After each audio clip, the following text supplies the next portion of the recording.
E você tá com a tela cheia, tá? Tela grande. Beleza, legal, obrigado. É, então, vou apresentar isso aqui. Eu creio. Deixa eu ver se eu posso compartilhar. Posso, né? Sim. Chegou aí direitinho? Tá chegando, né? O portfólio?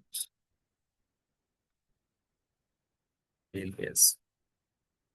Esse aqui é um portfólio que eu. Meio estendido, assim, que eu preparei, só para eu ter, assim, a minha produção toda. Para ficar mais fácil para visualizar, né? Mas obviamente que você, se for apresentar portfólio para galeria, ou seja, for, nunca apresente um portfólio de 10 anos de trabalho, tá? Isso é meio, meio antipedagógico.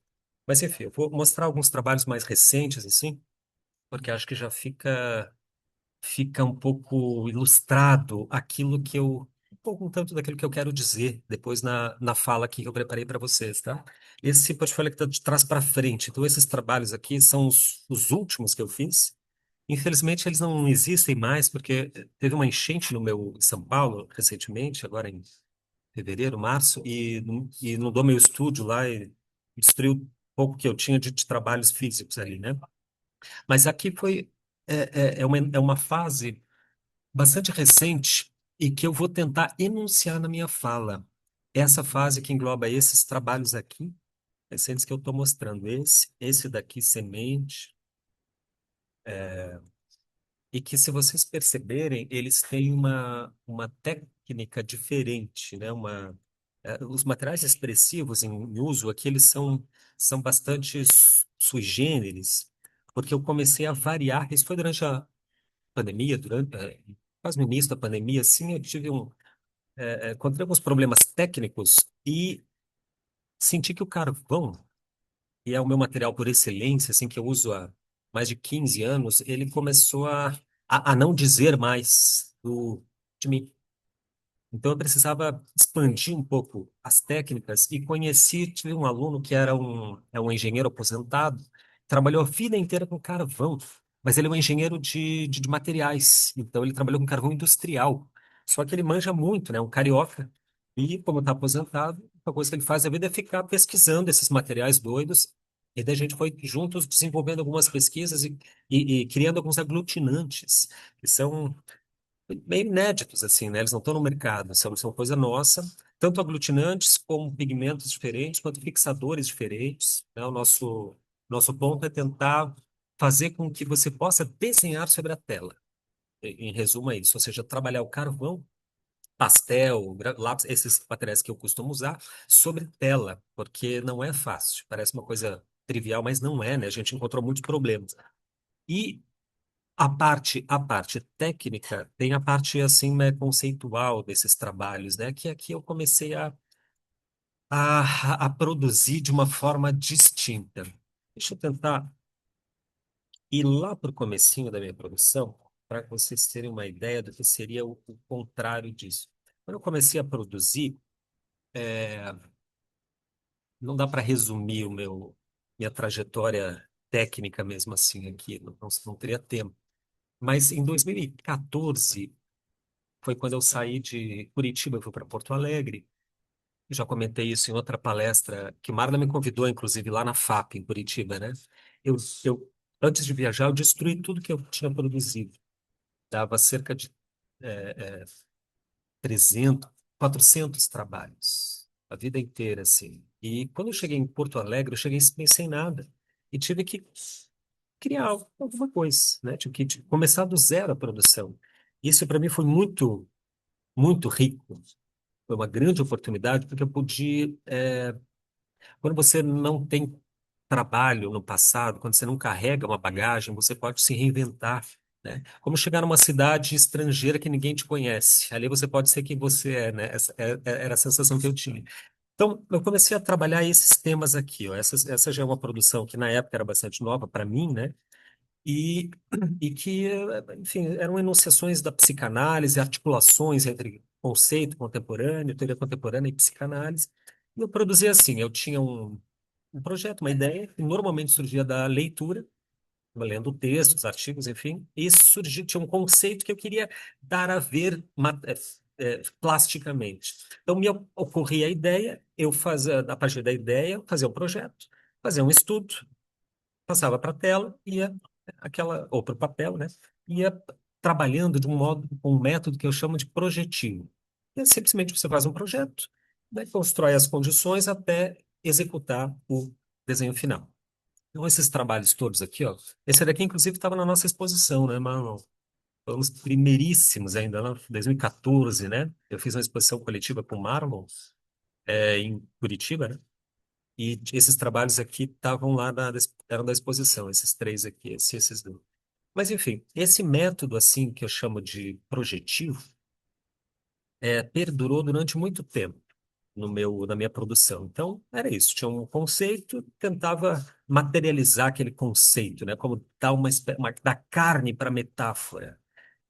E aí teve essa série, Pergunte a Lacan, e aqui é uma diversidade de séries com que eu fui trabalhando esses conceitos ao longo de 2015, quase 10 anos, assim. Agora, todos esses trabalhos aqui, vocês podem vê-los no meu portfólio, tem um site, né, gustavodias.com.br, ou no Instagram mesmo, gustavo.dias, que tem o meu portfólio ali, perfil profissional. Mas, com o tempo, esses trabalhos todos foram. O processo de trabalho foi se alterando. Isso daqui vai ser significativo para a compreensão da minha fala. E quando o processo muda, porque mudam as referências. E se mudam as referências, é porque mudam as experiências pelas quais a gente passa. Como a experiência muda, a plástica muda, ou seja, a técnica muda. Porque, como eu sempre digo, um bom trabalho artístico, a forma do conteúdo é o conteúdo da forma. Não há uma distinção entre conceito e plástica, né? Conceito e prática, conceito e execução. A execução da forma é a própria consumação do conteúdo. É assim que as grandes obras funcionam, né? Isso foi um pouco aparecendo assim de leve no meu trabalho e eu percebi que esse método projetivo não me satisfazia mais. Então eu comecei mais a partir, deixa eu ver da onde, esses aqui ainda são aí dessa fase, que eu digo, né, que é uma fase projetiva, passar um pouco mais rápido aqui. Tem muito desenho nessa. Aqui eu já começo a operar algumas técnicas diferenciadas, mas é só o início, né? Uns procedimentos diferentes e tal, que vão um pouco além do carvão tradicional. Esses aqui é desenho sobre lixa, né? Lixa de construção. Esse aqui também. Então, eles aqui já saem um pouco do carvão convencional, né? Do esquema da tradição. Porém, aí eu Com chego num licença, momento. Oi, Maria. com projetiva, tu quer dizer o que exatamente? Porque eu estou tentando interpretar aqui, e aí eu acho que, como a gente é do comecinho, ficou meio vago. Uhum. Tá. Projetiva é um método de trabalho e que eu usei bastante, que é assim, você tem uma ideia, parece meio que uma imagem. Para mim acontecia assim, Maria, a imagem aparece da minha cabeça. Minha tarefa é transformar aquilo em desenho, em pintura, em Justo. produção, né? Então, o que que eu faço? Se eu tenho a imagem pronta, aí, por exemplo, agora eu vou... deixa eu ver o que que tem na minha cabeça agora. Uma pomba explodida com uma cidade dentro. Aí eu preciso, bom, já tenho a imagem, né? Apareceu na minha mente, assim, eu consigo visualizar ela exatamente uns. Aí eu preciso estudar a pomba, né? Uhum, Tem que pegar uhum, referências de pomba, estudar a cidade. Qual o skyline? É um skyline que eu vou colocar? É uma rua em perspectiva, com ponto de fuga? Como que eu vou colocar essa cidade dentro da pomba, né? Explodida. Então eu vou pesquisando referências e fazendo estudos, né? Dos uhum. estudos eu parto para um esboço geral, né? E aí passo para a tela, decalco o desenho para o papel original e vou sombreando, e daí faço, digamos, o acabamento. Veja que é a execução de um projeto, né, Sim, Mariana? sim. Literalmente um método projeto. E o método, assim como todo método, toda técnica, nunca é neutro, né? Ele nunca é destituído de uma intenção, de uma intencionalidade. Então, foi esse método que eu comecei a mudar, que passou de projetivo para o que eu chamo hoje de retrospectivo, Maria, que é como eu trabalho hoje, e como eu comecei a trabalhar nesse momento aqui, mais ou menos dessa produção que eu vou mostrar. Esse daqui, por exemplo, Mané, eu comecei sem saber o que ia fazer, Entendi, literalmente. entendi. Entendeu? E daí você faz assim, você vai para o ateliê e produz. Produz, vai produzindo, vai produzindo. Depois, retroativamente, você busca um sentido na produção. Por isso que eu chamo o método retrospectivo. O outro é projetivo, ele vai de trás para frente. Esse daqui é Ah, do é de projeto, frente né? para trás. Exatamente. Entendi, obrigada. Imagina. Porque o projeto ele tem problemas. E acho que eu vou tentar abordar na fala, para não alongar muito aqui esse início, né? Esse daqui é um trabalho, por exemplo, que eu não sabia exatamente onde eu ia parar. Eu sabia que eu queria fazer isso aqui. Queria produzir, não sei se dá para ver, que são dois papéis. Um papel embaixo, daí eu peguei um bastidor de tela, sobre o qual eu coloquei um papel em cima. Então ele ficou quase uma caixinha, né? Uma caixinha de papel, assim. E eu não sabia o que fazer. Foi no fazer que eu descobri o que fazer. Descobri onde que queria chegar, né? Enfim, resultou nisso daqui. Né? Depois eu dou retroativamente eu dou um título, né? Daí eu dei o título de Máscara Mesma, e remonta um pouco o mascaramento e a máscara que é a mesma cara, né? Enfim, eu fiz um retrato meu, acho que não está aqui no portfólio, mas eu fiz esse retrato por e de dentro, aqui um autorretrato, né? Inteiro, e depois botei a parte de cima e senti necessidade de cobrir ele, né? De apagar e deixar só os olhos e botar uma máscara, enfim. Aí vocês interpretam como queiram. Mas é que só para ilustrar um pouco do que é esse método retrospectivo, né? Que eu não sei bem o que vou fazer até fazer. Isso daqui é uma série específica dentro da pandemia, que eu trabalhei sobre embalagens enfim, embalagens de coisas, sacolas, né? A ideia era utilizar embalagens de produtos que eu adquiria durante a pandemia, né? Enfim, depois, se vocês quiserem, eu posso falar, comentar melhor essa série toda aqui. Ela foi exposta agora recentemente em São Paulo, uma parte dessa série. Bom, essa daqui é a mesma coisa, é uma continuação também, tá? Onde eu peguei embalagens de produtos e, enfim, trabalhei-os, né? Isso tudo durante a pandemia. Bom, aí eu queria mostrar, na verdade, era uma série mais recente aqui. Eu acho que começa daqui, ó.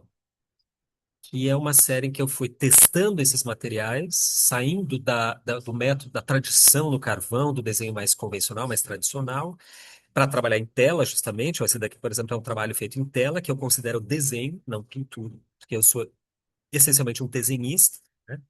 Sempre me encontrei no desenho uma linguagem que ainda me satisfaz, né?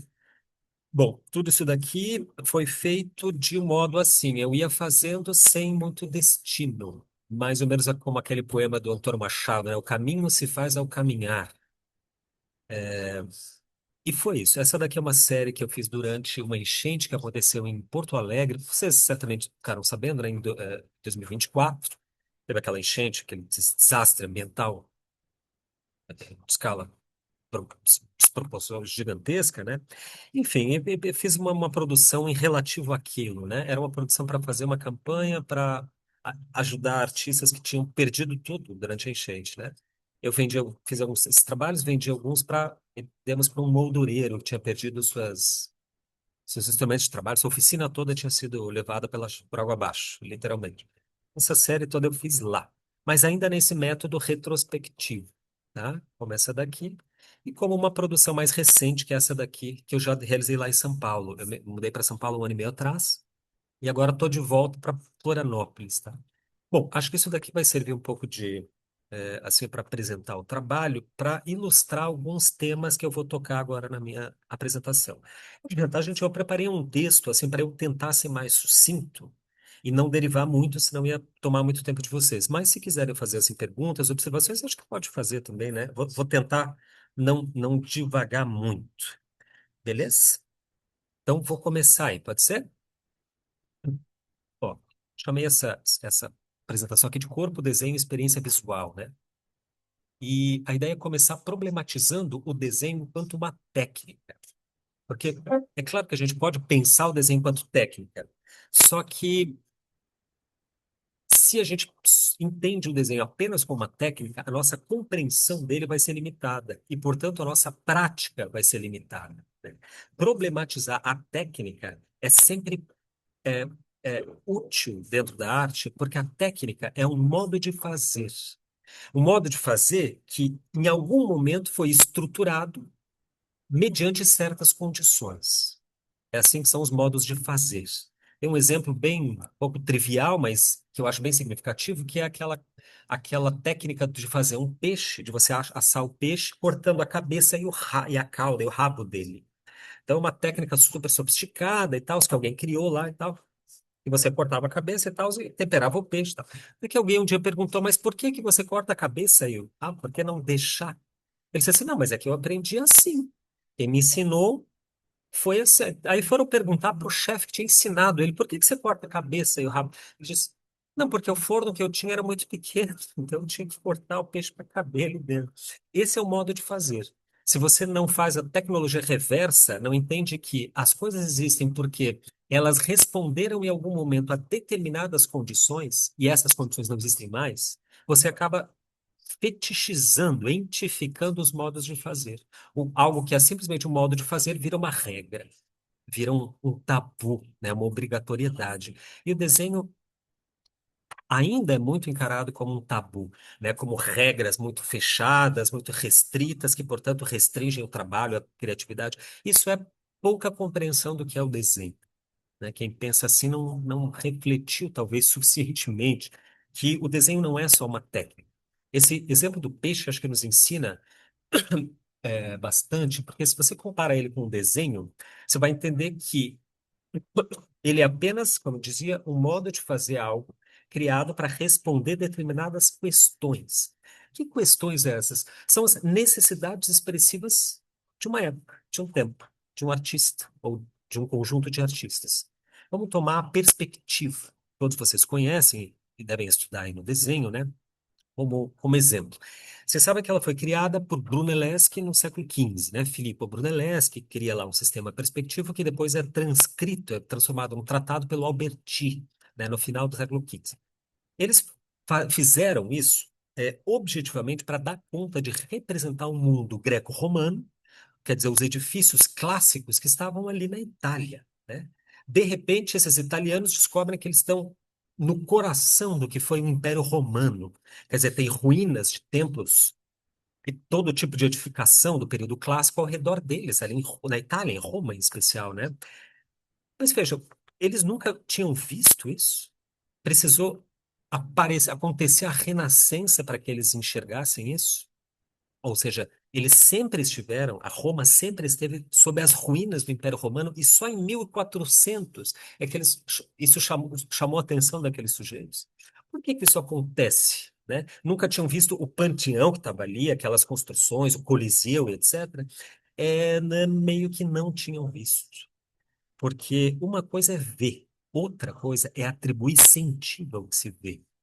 Aquelas construções do período clássico só começavam a ser reparadas, de fato, porque havia algo se transformando na Europa do Trecento e do Quattrocento, né? Uma sensibilidade nova estava emergindo naquele momento.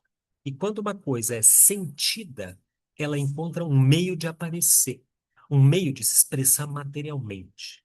Eu vou frisar isso, gente. Somente quando uma coisa é sentida, ela pode ser expressa.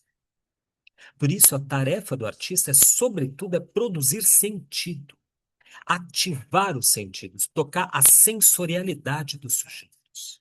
É isso que vocês fazem quando produzem um desenho, uma pintura, uma gravura, uma escultura, enfim, quando escrevem, né? É porque quando algo é sentido sensorialmente mesmo, ele passa a fazer sentido cognitivamente. Mas primeiro ele toca o corpo, primeiro ele toca os sentidos. Bom, aí é o momento de a gente se perguntar, hoje, faz sentido a perspectiva criada na Renascença por Brunelleschi? A nossa sensibilidade, a nossa subjetividade é a mesma do século XV? Aquelas produções renascentistas, claro, elas continuam existindo, né? Continuam nos encantando, continuam nos tocando ainda, mas elas certamente não dão conta mais plenamente de expressar a complexidade da nossa subjetividade, da subjetividade contemporânea, do sujeito contemporâneo, porque é outro sujeito que agora produz, né? Por isso, hoje, a perspectiva virou uma ferramenta meio que obsoleta na obra de muitos artistas, né? E especialmente artistas da figuração contemporânea, que é movimento, vamos dizer assim, atual, que eu venho estudando há 10 anos mais ou menos, e que no meu site vocês podem procurar mais. É só digitar figuração contemporânea lá que tem uma grande é, produção sobre isso, uma reflexão sobre isso também. Bom, é, não é que a perspectiva tenha desaparecido, não é que a figuração, que o realismo, digamos, tradicional desapareceu e deixou de fazer sentido e os artistas abandonaram a técnica. Pelo contrário, nunca se desenhou tanto e tão bem na história da humanidade quanto hoje. Podem ter certeza disso. Se algum professor, e que eu tenho certeza que o Marlon jamais será esse professor, mas se alguém aí, seja da academia, seja de outro lugar, vier para vocês, como disseram para mim, Marlon, 20 anos atrás, no Centro de Artes, que o desenho morreu, que a figuração é uma old fashion, né? Vocês respondam assim: olha, o senhor é um desinformado. Entra no, faz um perfil de Instagram, daí você vai entender, né, que o desenho ainda não só não morreu, como ele se reinventou de inúmeras formas, né? E na contemporaneidade, eu diria de novo, eu acho que a gente tem hoje vivos os maiores artistas em termos de plástica, né, e de técnica tradicional que já tivemos na humanidade, né? Um deles é o Nicola Samori. Para mim, o Nicola Samori está para a contemporaneidade como Michelangelo esteve para a Renascença. Só que ele pouco visto, pouco enxergado, justamente porque a academia no Brasil tem uma concepção de história que é um pouco estranha, pelo menos para mim. Bom, é, a perspectiva ainda existe, só que aquela que Brunelleschi criou, ela não funciona mais. Tanto que hoje existem inúmeros sistemas de perspectiva, especialmente dentro da figuração contemporânea, né? Bom, o caso é que a perspectiva enquanto ferramenta, não, aquela perspectiva que Brunelleschi cria na Renascença, ela não funciona bem, porque ela foi feita para tocar sentidos, para tocar uma sensibilidade muito diferente da nossa. Eu até mencionei isso antes. Nenhuma técnica é neutra, né? Ela é feita sempre por uma subjetividade para uma subjetividade específica. E é aqui que eu queria chegar perguntando o que é uma técnica? Eu disse lá atrás que as técnicas são modos de fazer. O ChatGPT dá uma definição um pouco mais completa. Ele vai dizer assim: ó, técnica é um processo onde um conjunto de procedimentos, métodos e saberes se articulam para alcançar um determinado resultado. Se a gente considera o desenho assim, que ele é uma técnica, então o desenho é esse conjunto de procedimentos e métodos que chegaria a um resultado. O problema é que isso coloca o artista numa engrenagem mecanicista, meio automática. Coloca o artista dentro de uma engrenagem funcional, instrumental. E não é assim que a gente deveria pensar o desenho. Eu vou colocar aqui um exemplo bem fácil, assim vai servir um pouco de metáfora. A forja. Todos vocês imaginam, né, aquela ideia, até um estereótipo, né, do ferreiro fazendo uma espada, por exemplo. Então ele tempera o aço da espada no fogo, né? Quando ela está quente o suficiente para se tornar maleável, ele vai até a bigorna e bate a espada em cima da bigorna, né, para ir, enfim, afiando, né, a lâmina da espada. E faz isso diversas vezes. Bom, é, então ele vai aquecer o metal e passar o metal para a coisa. Então você tem nesse, né, esse ecossistema aqui da forja, você tem o ferreiro, a fornalha, né, o fogo onde ele vai esquentar a espada, o martelo, a bigorna e a própria espada, né? Todos esses elementos da forja vão ter que concorrer para um mesmo fim, que no caso é a espada, né? Fazer uma espada que corte. Bom, nessa equação aqui, nessa máquina que vai se formando, entre ferreiro, fogo, bigorna, metal, todas essas peças são engrenagens que vão ter que operar no melhor padrão de qualidade, na maior potência, né, para que o resultado seja o melhor possível. É assim que uma máquina deve operar, né?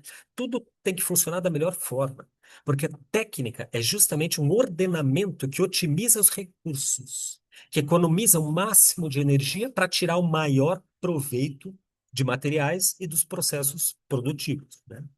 Do mesmo modo que a forja vai depender da temperatura específica do fogo, da dureza da bigorna e do martelo, né? O produto, no caso a espada, vai depender da habilidade do ferreiro.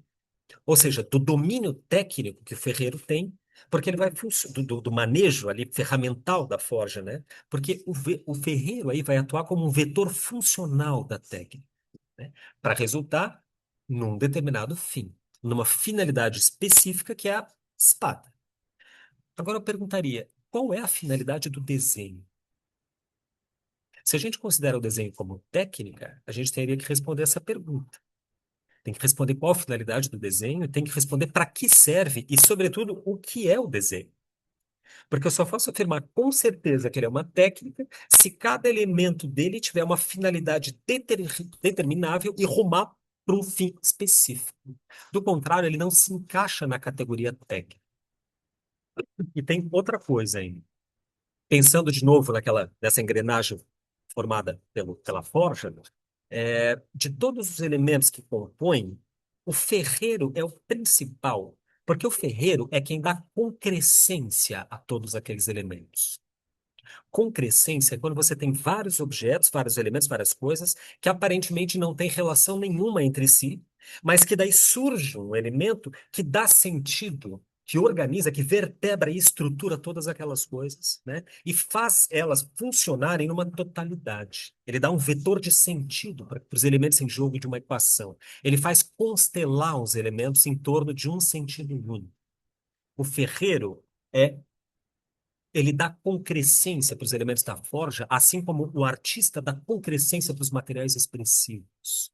Então, os materiais expressivos do desenho da pintura são o quê? Carvão, grafite, enfim, pigmentos naturais, orgânicos, sintéticos. O que que é o carvão? A madeira que foi defumada, né? A madeira, antes de ser carvão, era madeira, era árvore. Estava lá sendo árvore, né? Só isso, né? Só beleza de ser árvore. Então, a gente vai lá e transforma isso, queima essa madeira, defuma ela e tal, se transforma num material expressivo com o qual eu vou fazer outras coisas. Por exemplo, desenhar árvores. Tem um certo paradoxo meio idiota nisso, né? Desenhar paisagens com carvão. Mas, enfim, isso é o que o artista faz. Ele dá concrescência, ele dá sentido a coisas que em si mesmas não tinham um sentido, né? Tinha um sentido diferente, elas estavam fora de uma totalidade integrada. O ideal, num processo técnico, ainda falando da forja, é que o ferreiro, o fogo, a bigorna, o martelo, entreguem sempre a mesma coisa, de forma exatamente igual, porque o objetivo é chegar num produto de qualidade máxima, né? Portanto, determinável. Só que o ferreiro não pode entregar isso. Ele não pode operar como objeto, né? O ferreiro cansa, o ferreiro se entedia, o ferreiro bebe, fica de ressaca, não vai trabalhar. O ferreiro eventualmente se apaixona, fica distraído. Ou seja, ele involuntariamente embaça o funcionamento da maquinaria da própria técnica. É aí que a gente percebe, especialmente, que o desenho não funciona muito bem na ideia de técnica tradicional. Ele não cabe na equação da técnica, porque o desenho não tem finalidade nenhuma. Ele é um fim em si mesmo. O que o artista vai procurar com o desenho é se expressar. Só que o resultado da expressão não é o desenho, é o processo de realizar. Não é aquele papel final. Aquilo é só a materialização plástica de uma síntese visual, que é uma síntese, uma necessidade espiritual do desenhista. O desenho que ele faz, de fato, é possibilitar que o artista se expresse. Mas onde o artista realmente vai se expressar é na dialética processual do trabalho. Ou seja, no fazer da arte, no fazer artístico. E é aí que ele encontra a sua poética no processo e não no produto, no trabalho e não na obra. A obra é só uma justificativa em torno da qual a expressão vai poder operar. Mais ou menos como a fala, né, gente? Em geral, não importa tanto o que a gente diz, importa mais o fato de a gente estar dizendo, a performance que isso fala. Bom, mais que tudo, o artista, portanto, vai precisar, como eu tentei aplicar em mim mesmo, de desapego. Porque a arte realmente não fica, gente, senão no espírito do artista, no corpo do artista. O desenho, o papel, o quadro, a tela, a escultura, enfim, a gravura, seja o que for, é um rastro somente, um registro material, são sínteses plásticas do desenho expressivo do artista. E é isso que realmente importa.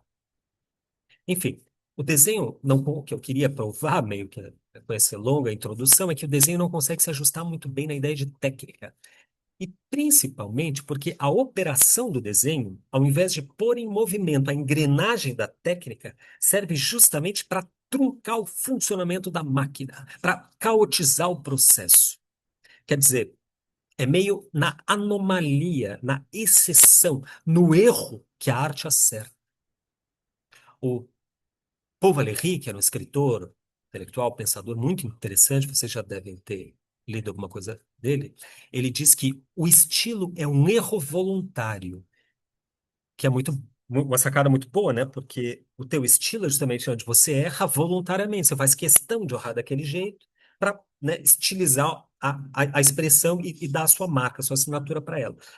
Eu mudo um pouco a frase do Valéry e eu diria que o estilo é o erro, é o próprio erro. Porque é ali onde o artista não enxerga, naquele ponto cego do artista, é que a poética se mostra da forma mais evidente, mais transparente.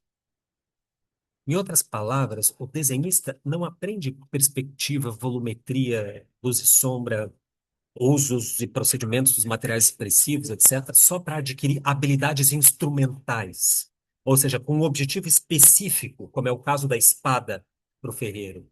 Ele vai remontar a engrenagem da técnica desenhística de outra maneira, né? As práticas do artista vão bater e refletir sobre ele mesmo, num processo que o transforma enquanto sujeito, porque vai mexendo na própria sensibilidade dele. O fato de você expressar alguma coisa, isso só por si só já altera aquela coisa. Acontece com o sofrimento, né? O fato de você conseguir expressar uma dor, um sofrimento, já altera o teu modo de sofrer. Portanto, ela altera o sofrimento, ela minimiza em geral a dor. No ferreiro, a técnica é só um meio para chegar num resultado. No desenho, ela é diferente. A técnica é uma forma de ascese, de formação de quem desenha, de subjetivação. Isso acontece, gente, aqui está o ponto mais interessante, porque o desenho é uma experiência. Mais ainda, especificamente, o desenho é uma experiência visual. O desenho é uma técnica, sim, mas é uma técnica que vai depender menos da parte mecânica do que da parte subjetiva da engrenagem, né? Que é justamente a sua parte indeterminável. Eu vou pedir um segundo para vocês para colocar a bateria, que o computador está acabando. Só um pouquinho. Pega para mim. Esqueci de conectar isso aqui, porque a gente está no café. A internet lá em casa, na casa dos meus pais, deu um problema. Tá aqui, ó. Ops. Obrigado. Tá tudo bem, Marlon? Tá bom assim? Posso continuar assim? Sim, tá ótimo. Tá Sempre um tranquilo? prazer ouvi-lo. Mas, beleza. Então, eu dizia que não importa tanto o desenhista dominar uma técnica. Ele tem que saber o que fazer com ela. E isso joga o desenho para um campo muito mais complexo e profundo, que é o campo da experiência. E isso é o que me dói, porque o desenho nunca é encarado como experiência. Acho que o meu desejo, Marlon, de fazer o mestrado é só para escrever logo o Manual do Desver, que é o livro que eu estou escrevendo há tempo, para, enfim, que isso seja escrito. Desenho é uma experiência visual, muito mais do que uma técnica, né? E sempre que se falar em experiência, eu estou falando em experiência do corpo no mundo. É a experiência dos meus sentidos funcionando, dos meus sentidos ativos sendo interceptado pelos estímulos do mundo e do cosmos. Vou rogar isso para vocês. Sempre que vocês ouvirem a palavra experiência, pensem que a frase completa é experiência do corpo no mundo. Porque hoje se fala muito de experiência. Um termo, né, que está muito na moda, experiência. Mais na moda do que nunca, porque Hoje em dia você não vai no restaurante. Você tem uma experiência gastronômica. É uma coisa impressionante. Você não compra uma casa para morar. Você tem uma experiência de um estilo de vida, né? Hoje você não usa um papel higiênico para limpar coisa. Você está tendo uma experiência de reciclagem e ambiental, porque o papel higiênico é um material reciclável. É um absurdo, né? Hoje fez-se da experiência uma palavra assim banal, clichê, né? Só que quando você coloca a experiência como a experiência do corpo no mundo, você insere corpo e mundo no processo. Aí você entende o que é uma experiência. Ela não é banal. Vou falar bastante sobre experiência, tá? Porque isso é muito fundamental. Sempre que falar experiência, vocês ouçam experiência do corpo no mundo, né? Portanto, experiência é sempre uma experiência sensorial, porque é o corpo quem sofre experiências. E sempre que se falar em experiência, estamos falando também de presente, porque não existe a experiência futura. Não existe a experiência passada. A única experiência que existe do teu corpo no mundo, dos teus sentidos ativos funcionando e sentindo, é a experiência do aqui e do agora. Quando eu falo de uma experiência passada, ela não é mais experiência, ela é memória. Tem nada a ver com experiência. Quando eu falo de uma experiência futura, ela não é experiência, ela é ansiedade. Tem nada a ver com experiência. É antecipação. Experiência é só quando você está efetivamente tendo a sua sensorialidade acionada, interceptada por algum estímulo de fora. Ou seja, de fora o estímulo, não é de dentro. Por isso que o melhor desenho é sempre o próximo.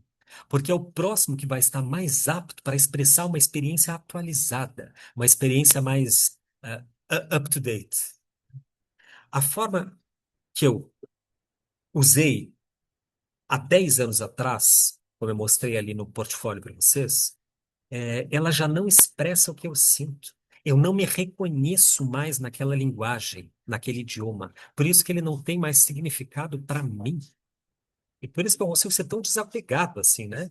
Primeiro, misturei meus trabalhos lá em Curitiba, depois em Porto Alegre, joguei uns tantos fora, depois a enchente em São Paulo, destruiu outros, e tá tudo bem. Eu fiz uma vez, eu faço outra, faço 1000, se eu quiser. O que importa é o que eu aprendi, o que eu cresci, o que eu compreendi no fazer aqueles trabalhos. Eles em si é papel, gente. Papel. Reza a lenda, não sei se isso é verdade, que quando o Michelangelo terminou a Capela Sistina, o Papa teria dito para ele: Michelangelo, eu encomendei um teto, você me entregou um milagre. Aí o Michelangelo olha para ele, para o Papa, é o Júlio II, né, e diz: é só massa pintada, padre. Só massa pintada. Isso daí, um desenho é só um papel. Quanto mais apegado você tiver a esse papel, menos você vai compreender desenho, menos você vai aprender desenho, menos você vai entender o que você está fazendo. Bom, a forma que eu fiz no passado não me expressa mais, e assim como a forma que eu fiz, que eu farei no futuro, né? Ano que vem, daqui a 10 anos, eu espero que a minha linguagem seja outra, né? Pelo menos as articulações da linguagem, porque certamente daqui a 10 anos a minha experiência sensível, a minha experiência do corpo no mundo vai ser diferente. Até porque o mundo será outro daqui a 10 anos. Desconfiem do artista que encontra um estilo e passa a vida copiando de si mesmo. Passa a vida no mesmo estilo.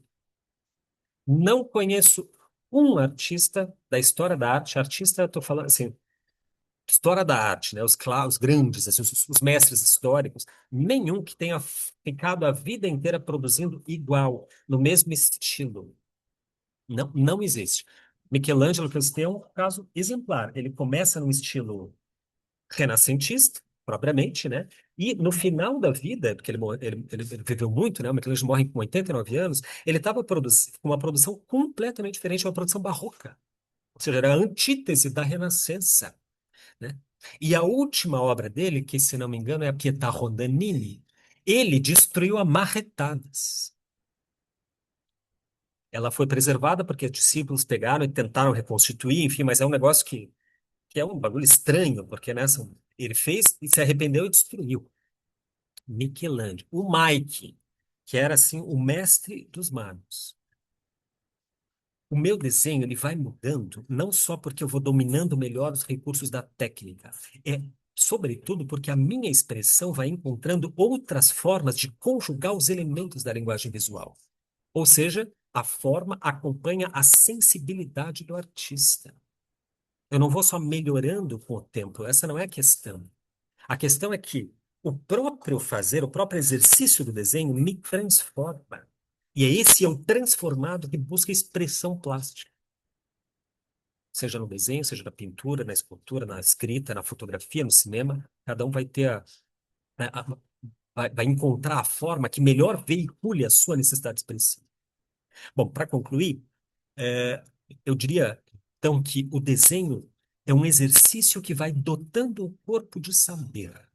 Um exercício que vai aprofundando o saber do desenhista quanto ao seu próprio saber.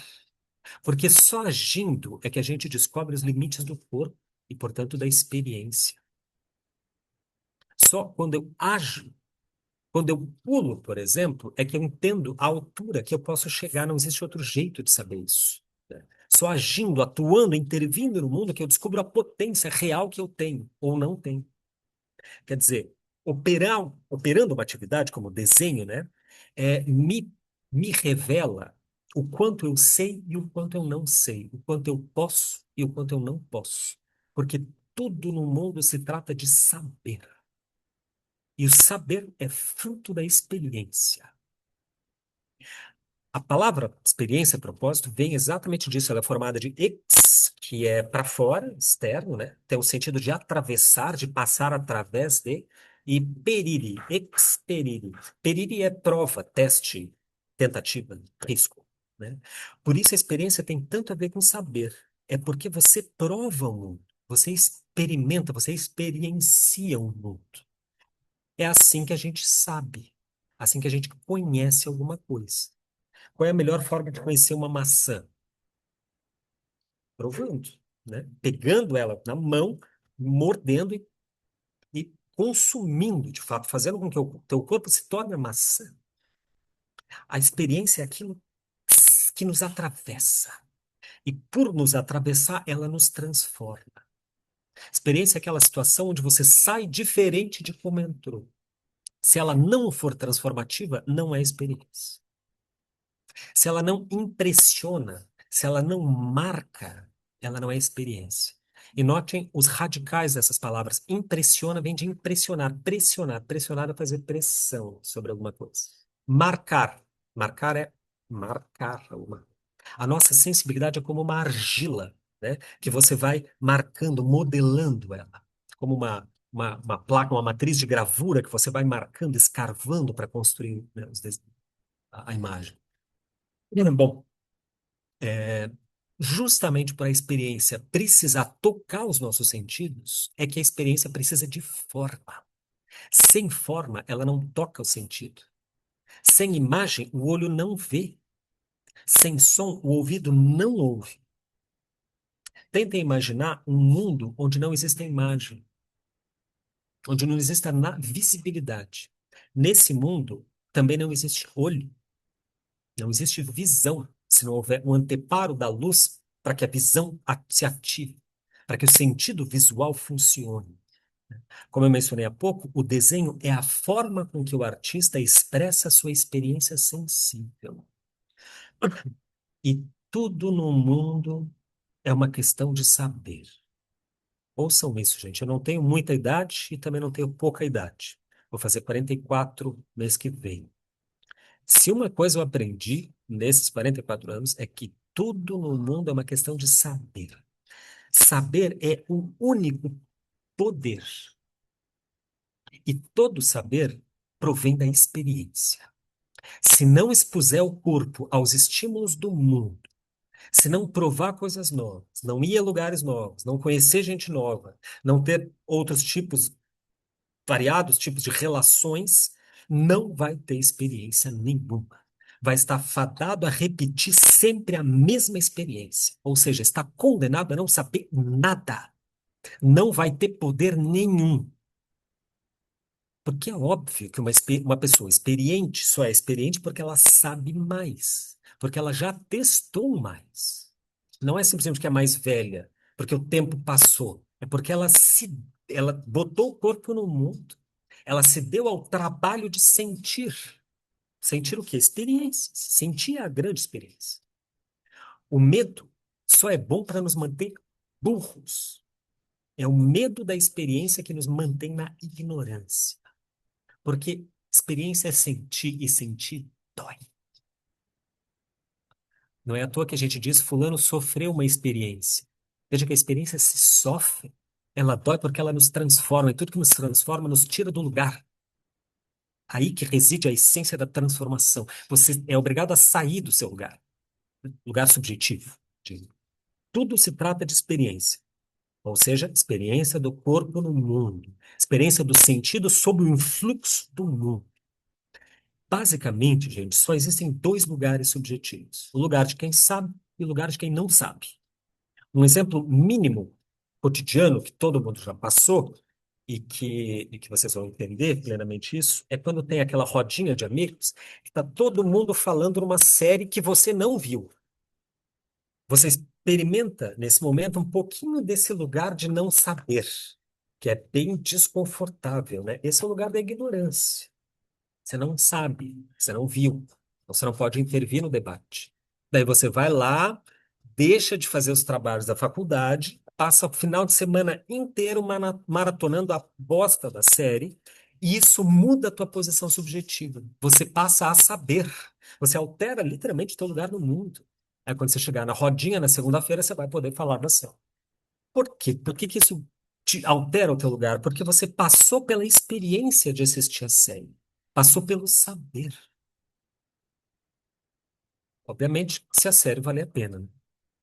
Quando você lê um bom livro é um melhor exemplo, né? Porque estou na faculdade, é o lugar, o momento que a gente entende a importância dos livros. Quando você lê um bom livro, e aquele livro muda você de lugar, ela altera a sua posição, não só em relação aos outros, mas em relação ao todo saber, a toda a cultura. Quando você lê uma coisa nova, o teu lugar em relação à cultura mudou. Portanto, a cultura inteira muda de lugar também. Não é que você sabe mais, foi que a cultura, não foi a cultura que vai mudar, é você que muda de lugar constantemente em relação à cultura. Isso vai te possibilitando pontos de vista diferentes sobre o saber.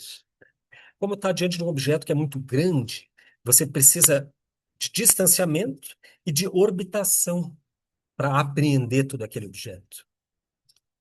Por isso, assim é a vida, né? Acho que uma boa metáfora para a vida seria essa coisa, essa montanha, que ela é muito grande, a gente tem que se distanciar para ver e tem que vê-la de vários ângulos, de 360 graus, para entender, dimensionar a vida. E claro que a gente não chega aos 360 graus, mas se a gente chegar a uns 50 graus, acho que já é suficiente. Mas para isso você precisa se deslocar permanentemente para ver a vida de diferentes pontos de vista. A experiência é a fruição dos sentidos. São os sentidos se alimentando dos estímulos do mundo. Isso, gente, se chama estética. Quando eu descobri isso, minha vida mudou. Porque para mim, estética era sempre a filosofia da arte. Disciplina criada por Baumgarten, século XVIII, e daí onde Kant intervém, etc., e Schelling, e Fichte, e etc. Para mim era uma coisa muito complicada a estética. Até que eu entendi que estética é isso. É a experiência da fruição dos sentidos, ou seja, os sentidos fruindo, recebendo os estímulos do mundo, sendo tocados pelo mundo. Isso é estética. Isso é estética. O resto é teorizações, aí você pode. A teoria complexifica tudo, né? Todo mundo que tem um corpo sabe o que é estética. Bom, para terminar mesmo, mais do que uma técnica propriamente, então, o desenho, eu diria que ele é um dispositivo tecnológico. É muito mais legal pensar um desenho não quanto técnica, mas enquanto dispositivo tecnológico, porque a diferença é basicamente assim, uma técnica é, vou usar o exemplo da luneta. Esse é um exemplo que eu vi a Marilena Chauí usando numa palestra. A luneta, o telescópio, né, ela é um instrumento, né? Mas ela não é só um instrumento de uma técnica que é ver mais adiante. Ela é um dispositivo tecnológico.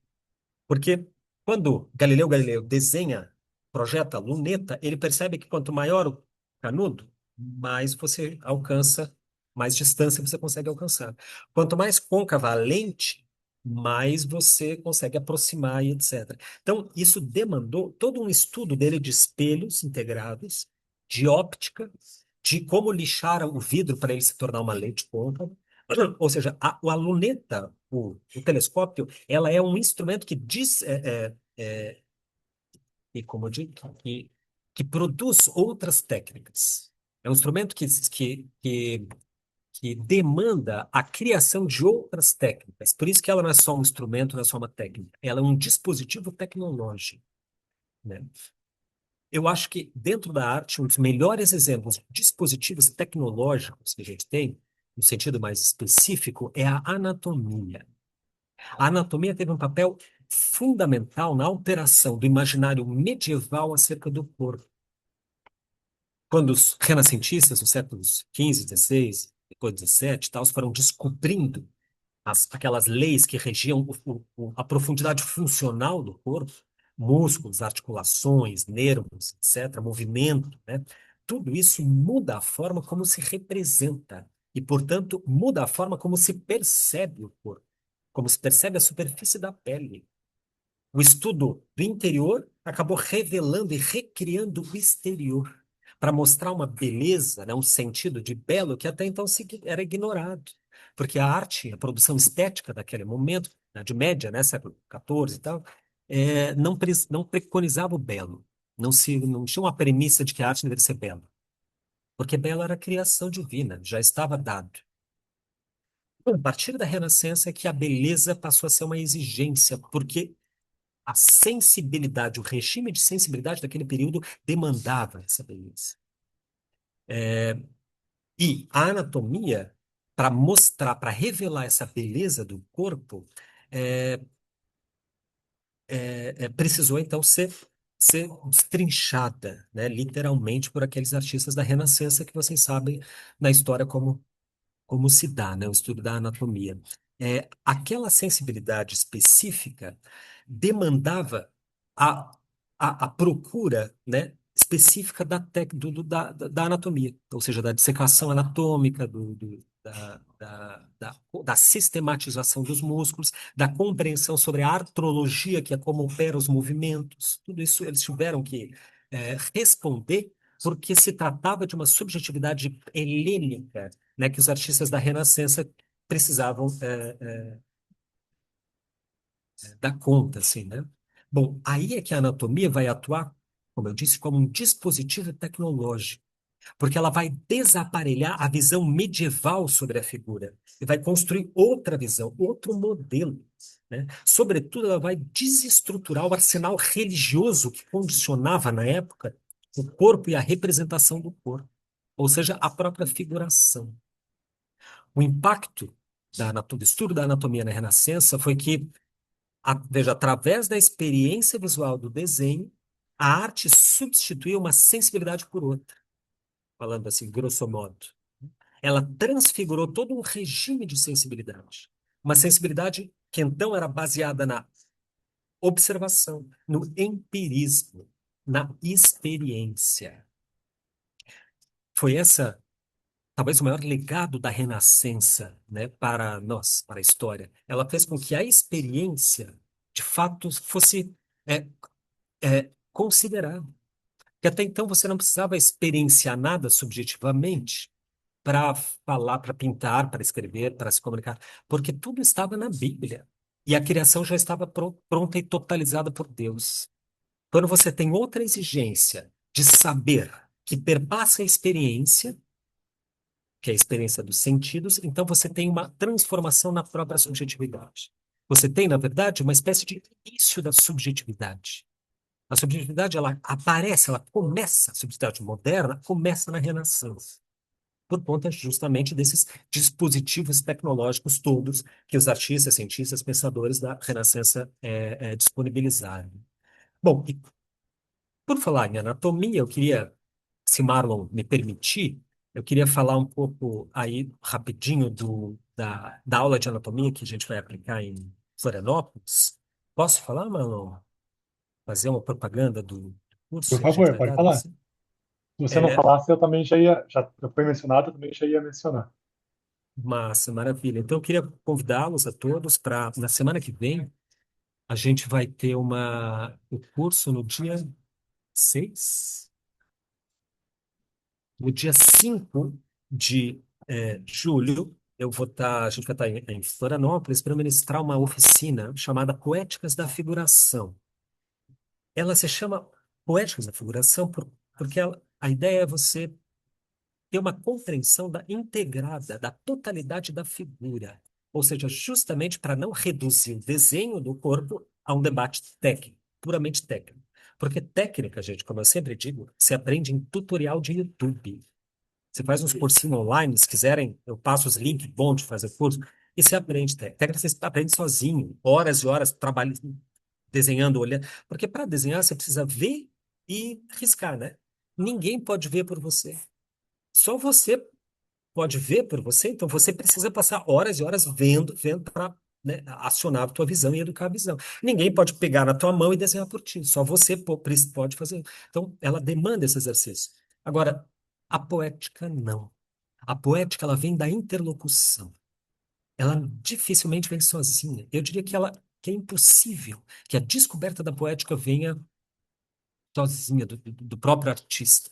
Daquela ideia bastante romântica e bastante enganadora do artista sozinho no seu ateliê, recebendo inspirações do além. Isso não existe. A poética vem da interlocução.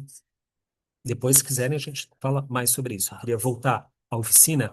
O curso vai ser aqui na Escola de Artes Panorama, que fica no Itacurubi, inclusive, acho que é pertinho aí, um pouco perto da UDESC, do Centro de Artes. E ele vai englobar 3 momentos. Um primeiro momento é uma aula de anatomia diretamente nos cadáveres, ali do laboratório de anatomia da UFSC, no Córrego Grande, ali, né, na Carvoeira. É pertinho aí da Madre Benvenuta. Então a gente vai lá, eu vou dar uma aula aberta, gratuita, tá, de anatomia artística. Eu não sei se ainda tem vagas, eu acho que não tem mais vagas, mas vocês podem entrar em contato com o Amadou lá pelo perfil do Instagram, que é Processos Poéticos. Se vocês entrarem no meu Instagram, vocês vão ver lá as instruções para tentar fazer a inscrição. Eu realmente não sei se tem vagas, porque o laboratório tem um número limitado, né?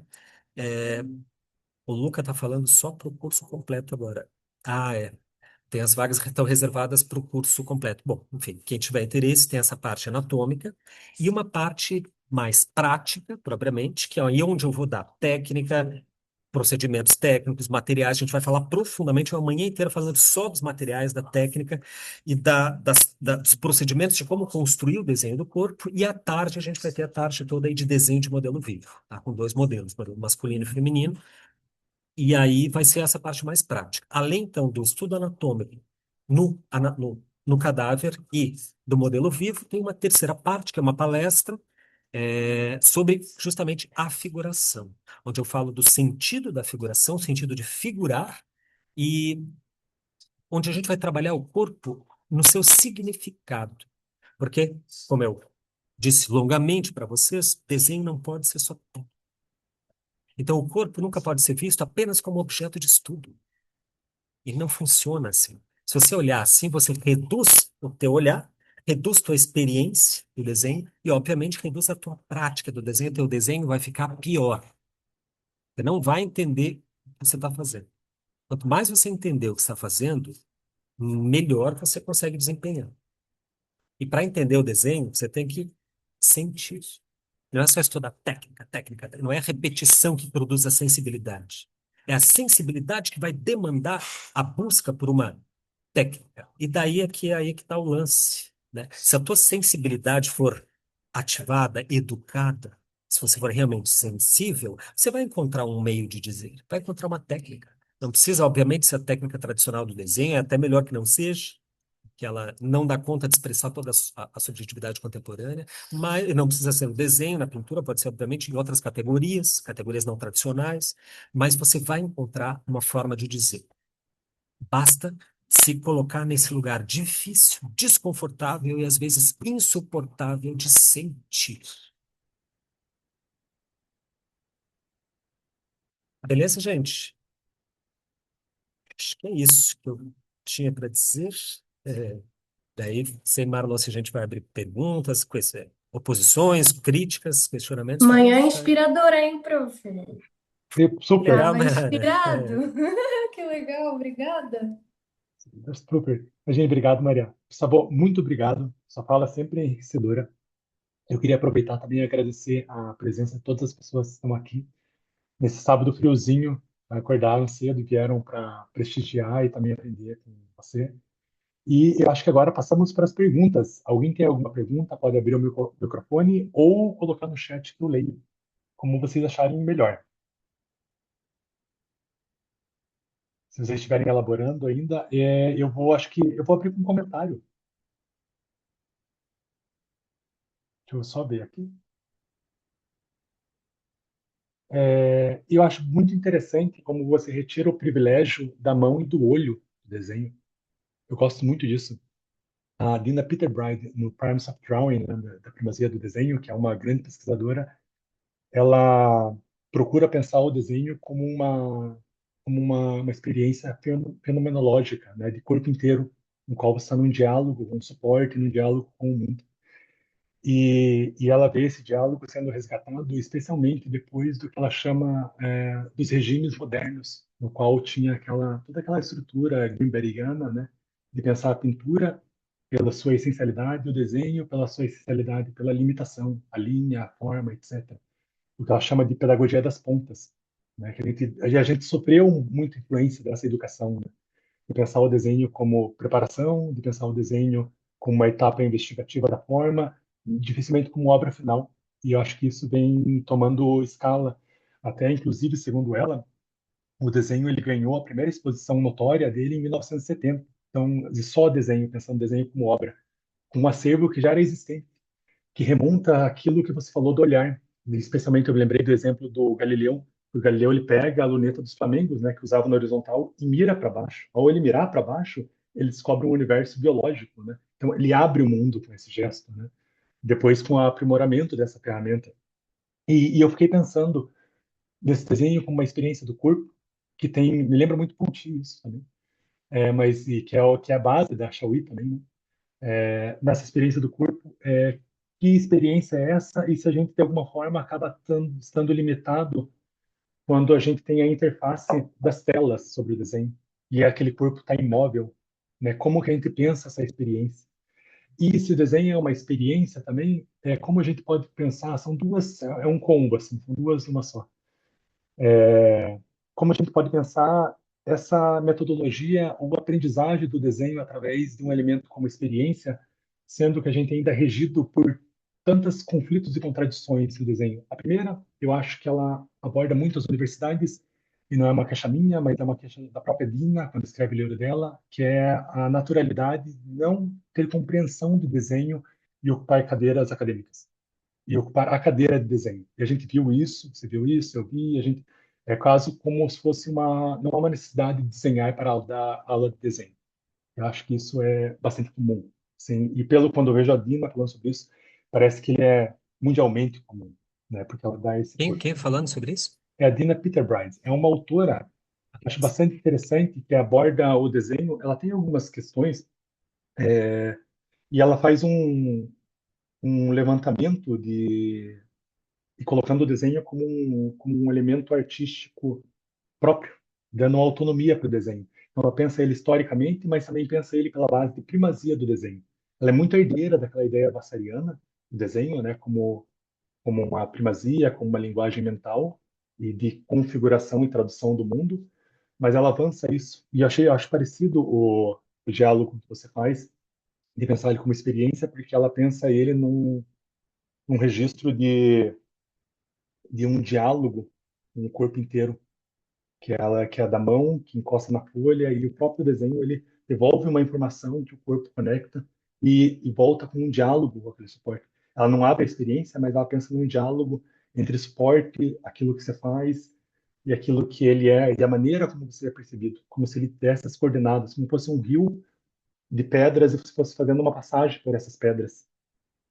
E eu estava pensando nisso também, como você acrescenta a ideia de experiência, como que fica essa questão de experiência pelo atravessamento das telas e como que fica essa questão de experiência, em questão mesmo a sala e o estudo do desenho coletivo, sendo que a gente tem essas dificuldades, né, do desenho com uma prática fundamental da docência, assim, dos docentes de conhecerem além dos elementos fundamentais, né, e terem uma prática do desenho, que é uma coisa que é muito comum a gente ver professores escultores dando aula de escultura, professores pintores dando aula de pintura. É mais comum, eu acho.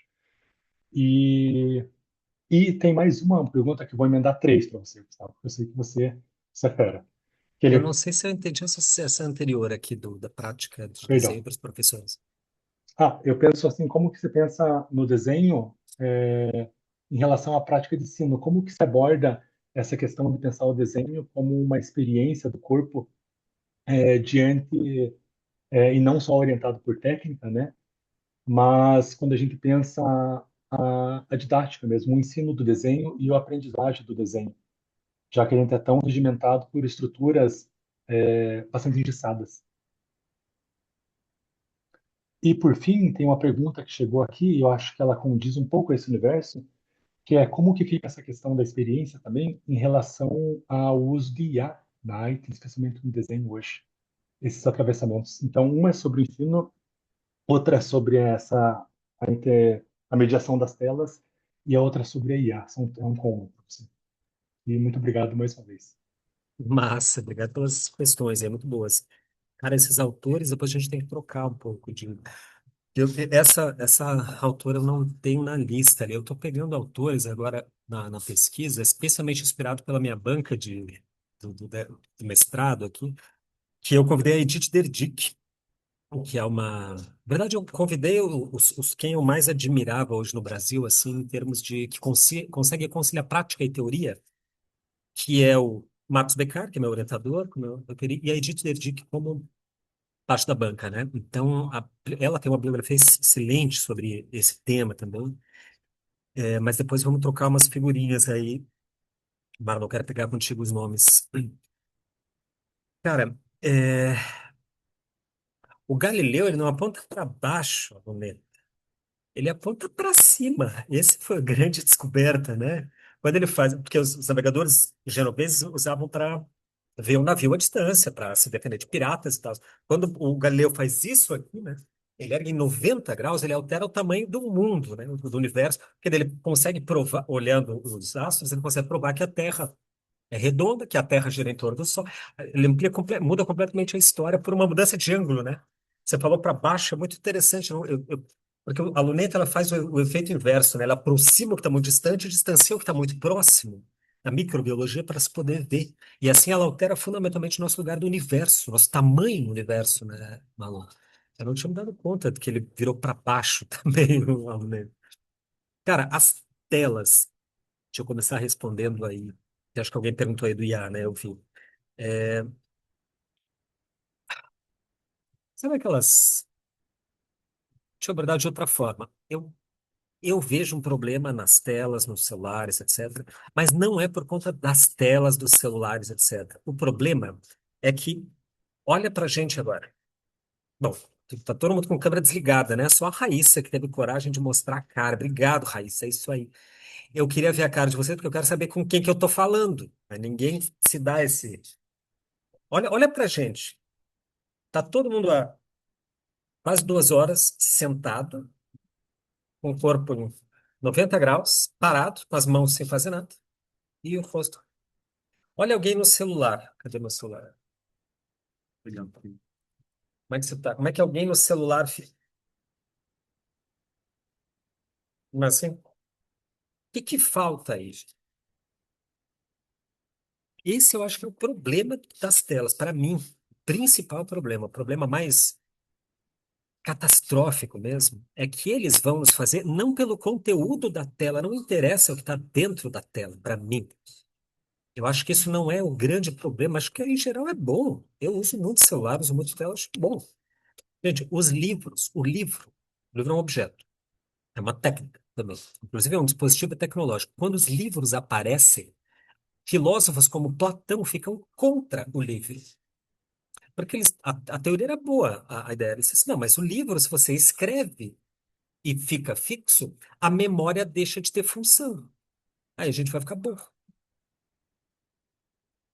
o livro nos deixou bom. Eu acho que é um pouco o caso da IA, um pouco o caso que é o caso da internet, né? A IA é uma internet mais com 90 graus de febre, digamos assim, né? Eu acho que é a falta de movimento, literalmente, o certo aprisionamento do corpo e não do cérebro, e, portanto, da limitação da experiência do corpo no mundo, é que eu acho que pode ser nociva para nós com esse uso excessivo de telas, celulares, computador, etc. Literalmente, eu aprendo efetivamente quando eu experiencio. E é muito difícil experienciar alguma coisa sentado numa. Porque a gente não fica na tela vendo obras-primas do cinema. Ou seja, a gente não fica fazendo educação estética, visual na tela, a gente fica olhando várias coisas. É um tempo em que você não está experienciando o corpo no mundo. Isso meio é antinatural, né? O ser humano tem uma reserva, um substrato fisiológico, biológico, bioevolutivo, que demanda o movimento. E é esse, eu acho que é o maior impacto que pode acontecer, assim. É um impacto, inclusive, filogenético, a gente. Você transfere para a próxima geração esse legado de DNA, né? Bom, a IA, o Luca perguntou, essa é a grande bola da vez, né? Eu acho que o problema da IA é semelhante. O nosso medo, o medo o terror, o pavor de todo mundo é que a IA fique de tal modo inteligente e consiga desenvolver uma tal técnica que vai substituir a todos nós, as nossas funções, etc. A gente vai ficar sem emprego e meio burro porque a IA vai fazer tudo. Eu acho que a IA me dá medo, mas não sobre isso, não sobre nada disso. Eu acho que a IA me dá. A gente já vive num sistema chamado capitalismo, que é basicamente em cima da concorrência. Então, a todo momento pode vir alguém puxar teu tapete e tirar teu emprego. Isso aí essa experiência a gente já tem, não é novidade. O problema da IA, eu acho que é o medo de fato que a gente tem, Luca, é de ela sentir como a gente. E de a gente passar a deixar de sentir como a gente. Porque não é o medo que os computadores se tornam mais inteligentes. Os computadores sempre foram mais inteligentes do que a gente. É evidente. Isso para mim, tem gente que defende, né, ou que não, que a inteligência artificial não é nem inteligência, nem artificial. Eu acho que é uma forma de inteligência altamente sofisticada. Acho que quando a calculadora faz uma conta que eu não consigo fazer, ela de um modo mais, tecnicamente mais inteligente do que eu. O problema mesmo vai ser se eles fizerem os computadores sentir. Isso é que é o terrível, porque isso vai retirar o nosso lugar subjetivo do mundo. Não é daí nossa função, nosso desempenho, nossa profissão que vai ser substituída pela IA. O nosso sentir. Isso eu acho foda. Isso é o medo que assim a gente. Mas que tem a solução, tem antídoto. O medo é a gente vir a sentir, a gente complexificar nossas emoções. Porque afinal não é a partir da nosso nossas, nosso contexto intelectual e sinestésico que o computador é feito. Os computadores, os jogos de videogame, por exemplo, utilizam uma coisa muito interessante, que eu acho que é uma grande novidade, que é o sistema áptico. O sistema áptico é um dos sentidos a mais que a gente tem, além dos cinco sentidos, que é aquele sentido da propriocepção, que é a sua relação com o espaço. Então, para fazer controles remotos, para fazer joysticks e para fazer aqueles realidade virtual, ela estuda muito o sistema áptico, que assim, acho que nunca foi tão estudado quanto hoje, justamente por causa dos jogos.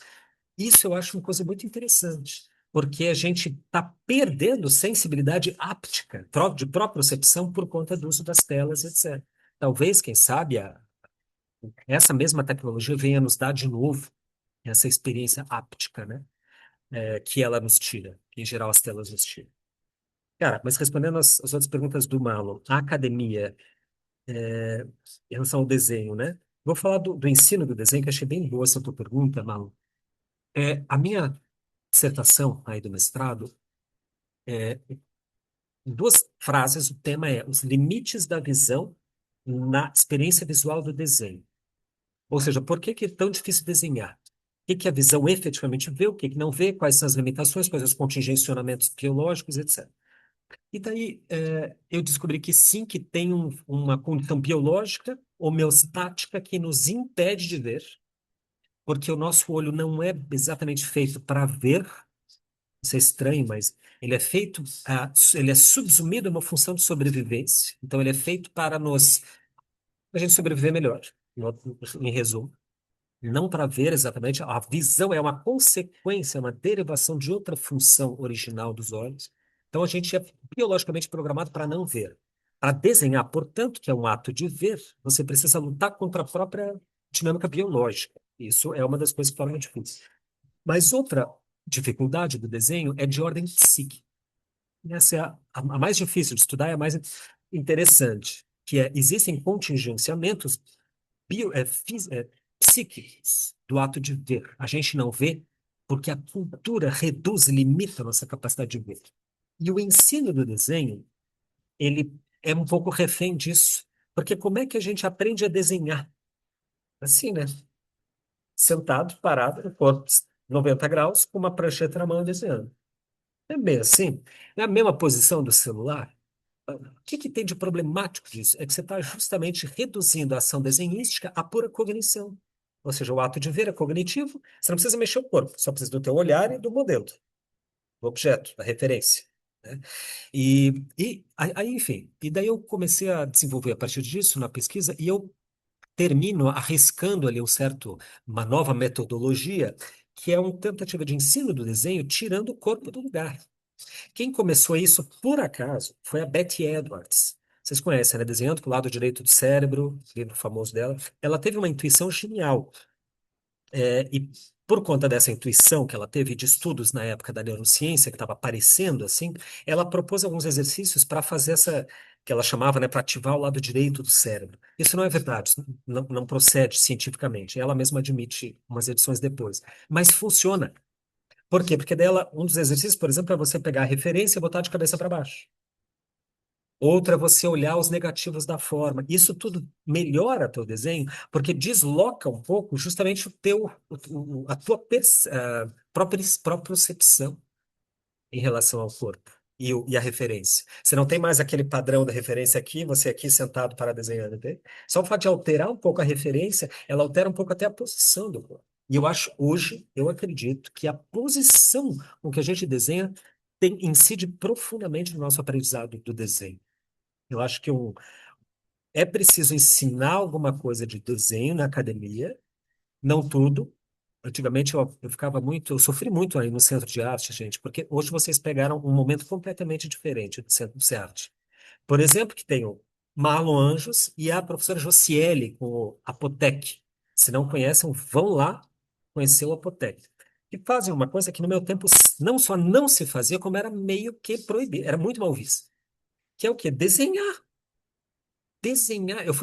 A única disciplina que eu reprovei, Marlon, na faculdade inteira, adivinha qual que foi? Única.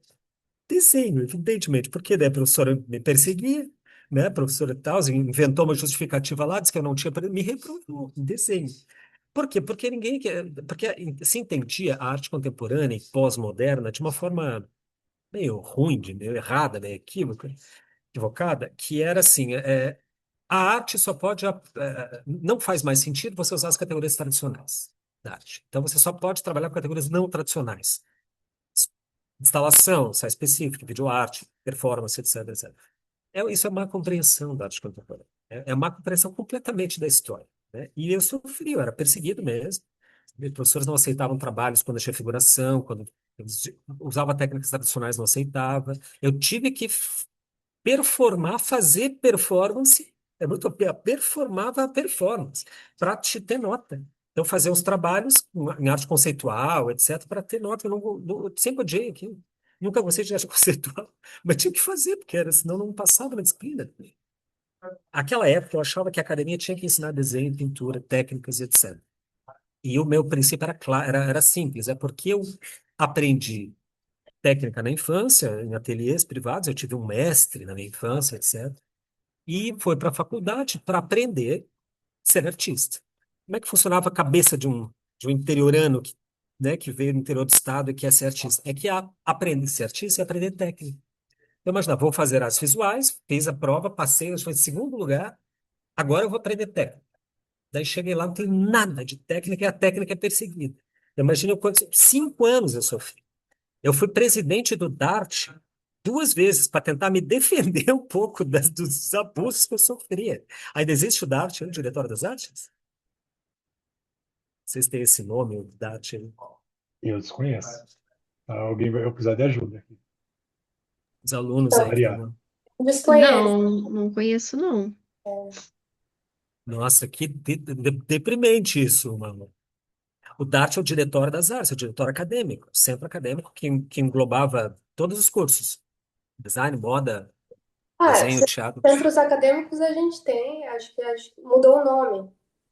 É, isso mudou o nome. O Isso agora é diretório CAD que a não gente chama. existe mais, gente. Os CAs continuam existindo, mas o diretório acadêmico não Ah, tá. existe porque não existe mais no caso porque os centros acadêmicos estão muito esvaziados e a gente não está conseguindo.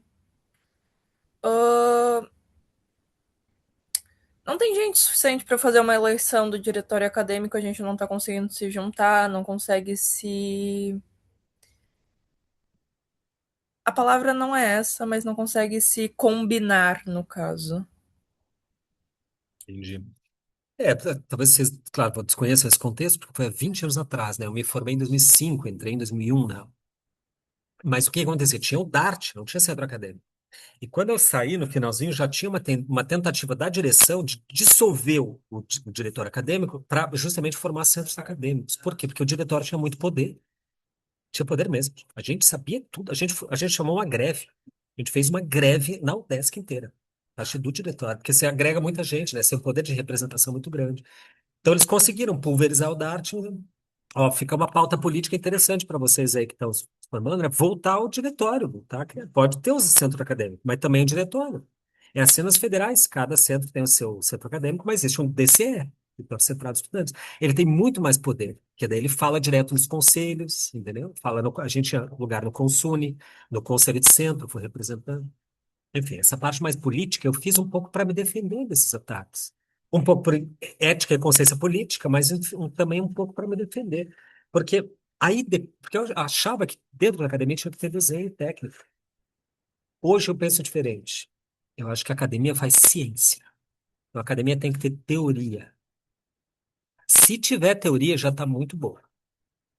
O problema é quando nem isso tem, porque é isso que eu tenho visto.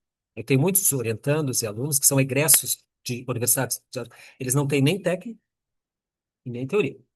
Daí não está servindo para coisa nenhuma a academia, só para dar um diploma, né? Se ela funcionar como teoria, já está bom. Dá uma boa base teórica, história da arte, estética, crítica de arte, teoria contemporânea.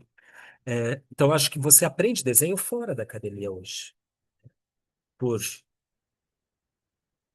ateliês privados, estudo pessoal, cursos, oficinas, etc., né? Fora disso. Bom, e daí, enfim, eu acho que o ensino de desenho, vocês hoje pegaram um momento que a figuração voltou à tona na arte contemporânea. Aí mesmo, no Centro de Arte, inclusive, tem artistas que eu sigo, que eu converso, que são excepcionais, são alunos aí, graduandos, né? Porque hoje em dia é outro contexto, né? A figuração hoje encontrou outra coisa e não encontra mais resistência às técnicas tradicionais e, enfim, a produção, né? De pintura, desenho, tal, tal, tal. Ela só se encontrou com o conceito contemporâneo. Ela só se encontrou com a poética. Isso foi, enfim, parece que se entendeu na academia, né? Ela amadureceu para conseguir comportar essas duas coisas. Isso foi o que aconteceu comigo também. Eu amadureci de forma a entender que o desenho não é só técnica e que também importava uma poética, né? Um conceito, uma reflexão teórica sobre o fazer. Nem sei se respondi aí. Armando. Bom, sim, obrigado. Alguém tem mais alguma questão? Queria perguntar, já que tu está se mudando para Floripa, quem não conseguiu se organizar para fazer o curso agora, se vai ter um outro agora, vi que está fazendo um sucesso, encheu as vagas, aquela esperança. Então, sim, haverá mais cursos. O que programado agora é que tem uns cursos daí em outros locais, né? A gente vai para Minas, depois acho que para São Paulo mesmo. Mas aqui em Florianópolis já tem certo o curso ali na Fundação Badesc, Mariana, que vai ser, só que daí é só o ano que vem. Vai ser o primeiro semestre em todo, é um curso É um curso teórico esse. Daí eles me convidaram para fazer, tem um ciclo lá de cursos, não sei o quê, mas é para Conheço. 2027, sabe? É bem bacana, assim, até colegas que souberem, tipo, da oficina de alguma coisa, eles são bem abertos, assim, é só mostrar o projeto. Mas, assim, receber convite aí já é VIP, né? Fechou? Aí, vou ficar de olho, então, obrigada. Mas, Já fiz ah, bastante oficina lá, é bem bacana. bem massa, né? Falei Mas sim, pro Marlon também da existência do Badesc, né? Acho que é um dos centros da cidade aqui mais produtivo, assim, em termos de artes, assim, né? Que não sei me expressar muito bem. Mas, assim, acontece muita coisa lá, entendeu? É, galera, vamos pro Badesc. ó, a Maria diz que não sabe expressar muito bem, mas ela se arrisca. Daí o que que vai acontecer, Maria? Fatalmente, quando você estiver se formando, você vai saber se expressar muito bem. Não tem outro jeito. Quem não desenha muito bem, porque tem um papo assim, né, a gente transferir para o nosso campo aqui para o desenho. Muita gente não desenha, por quê? Porque diz assim, ah, mas eu não sei desenhar, não vou fazer curso. Ué, mas é justamente para isso que se serve desenho, para ensinar a desenhar, para isso que serve o curso, né? Todo mundo que entra nos cursos que eu ofereço por aí sempre pergunta, ah, mas eu não sei se eu tô, eu sou muito iniciante, não tenho muita prática. Ué, mas é aí por isso que tem que fazer curso. Esse é o único objetivo, né? Faculdade é para isso, gente, é um laboratório, é um teste, se arrisquem. Se arrisquem. Apresente uns trabalhos loucos. Fale, faça umas perguntas idiota. Quanto mais idiota, melhor. E daí você aprende a fazer isso. Bote o corpo no mundo. Use representação nos conselhos.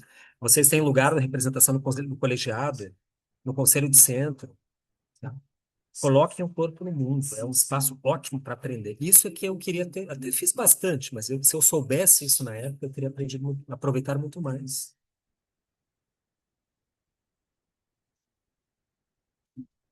Então é isso, Maria. A partir de agosto, que eu já tiver estabelecido, aí eu vou apresentar. Vamos colocar muitos cursos. Já tenho, já sei, já tem um local do próximo aqui em Florianópolis, que vai ser na Barra da Lagoa. Isso eu já sei onde vai ser. Só ainda não desenvolvemos o programa ainda. O ateliê da Marinês. Não, no meu, entendeu?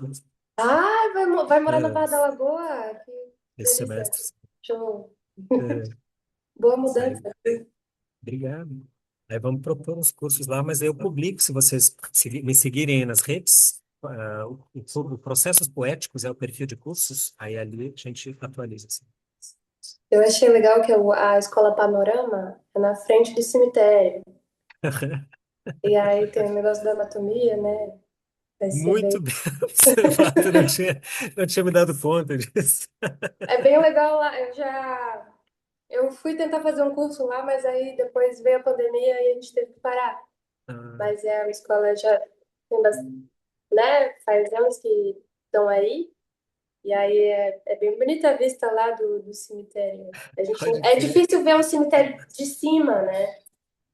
E aí é doido, assim. Eu gosto Bom, desse cemitério. Eu ia lá para desenhar de vez em quando, no aham. período em que eu fazia faculdade. Eu ia lá desenhar. Bonito é o Cemitério da Consolação, lá em São Paulo. Se vocês tiverem oportunidade, para desenhar é maravilhoso. Fui várias vezes lá. Mas o ateliê e o panorama é muito bom, Maria, porque eu acho que ele tem feito um trabalho incrível. E não conheço aí em Santa Catarina quem tenha feito isso, que é trazer professores de fora para dar aula. Né? Ele trouxe o Jorge Mendes, ele trouxe o Heider todo ano, Alexandre Heider, Alexandre Heider é um pintor de São Paulo. Ele trouxe uma caralhada, ele estava tentando trazer o Gilberto Geraldo, não conseguiu porque era muito caro, mas ele ainda vai trazer. O Liganov, quer dizer, eles são pessoas muito da técnica, mas isso é preciso, isso é necessário. Né? O ensino da técnica tem que ter um centro de... Senão temos que fazer igual o Gilberto Geraldo, que é o pintor paulista, ele teve que ir para Moscou, estudou russo, vai para Moscou para fazer realmente graduação técnica em artes visuais, lá que lá tem uma puta técnica e tal. E a gente tem que ter aqui no Brasil um centro de técnica também. Por isso que eu confio muito aí no Marlon dando aula aí, porque ele sabe técnica e teoria. Na professora Josiele, que o trabalho que ela desenvolve ali na Apotec. porque vai criando campos de produção de ensino técnico, né? Poética depois é responsabilidade de cada artista fazer em casa sozinho. Ah, vai trabalhar, né? Mas a técnica, ela não pode inventar sozinha. Né? Tem que ter alguém que ensine, tem um centro de ensino, né? E aí, quem mais, gente? Fique à vontade, aproveitem, ó. Testem, arrisquem. Vale a pena pensar em voz alta. Bom, e tem que fazer críticas também. Você não pode me xingar. Deixa eu sair da sala para xingar.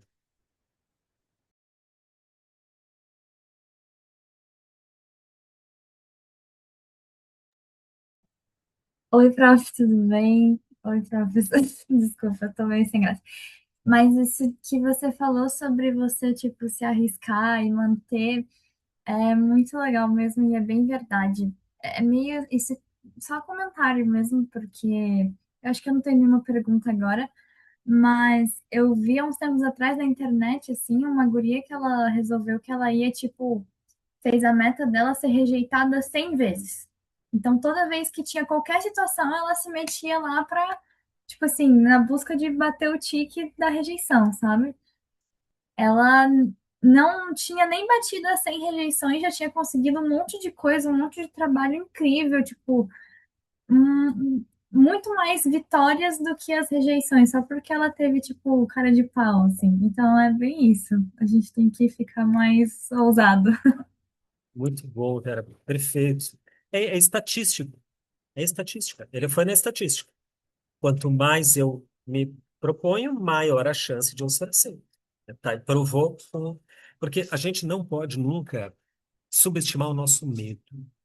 O nosso medo cria estratégias psíquicas e emocionais para evitar que a gente faça tudo, para evitar que a gente se levante da lugar, para evitar que a gente faça uma pergunta numa live. A gente vai justificar de mil formas, mas não preciso, depois eu pesquiso, depois eu vou ver os textos do Gustavo, daí ele encontra a resposta lá, depois eu pergunto para o professor, depois, não vou perguntar agora, porque, poxa, dá uma vergonha. Dá vergonha, eu sei como é que é. Eu também tenho um pouco de vergonha de falar em live, coisa assim. Mas, gente, arriscar é experienciar. Só existe a experiência do risco. Não existe outro tipo de experiência. Experiência é, como eu disse antes, é aquilo que te transforma, ou seja, você sai diferente daquele que entrou. Se não tiver essa transformação ao longo do processo, não foi experiência, foi repetição. Repetição na experiência anterior. Se você não está se arriscando, se não está dando aquele friozinho na barriga, é porque não é experiência, você está na zona de que você não está fazendo nada. Então, seguinte, é melhor você procurar outra profissão. Porque ser artista a todo mundo deveria fazer isso, mas ao artista cabe tornar isso a sua profissão, tornar a experienciação do mundo em trabalho. E para você experienciar, tem que botar o corpo no mundo, literalmente, é físico, é botar o corpo no mundo.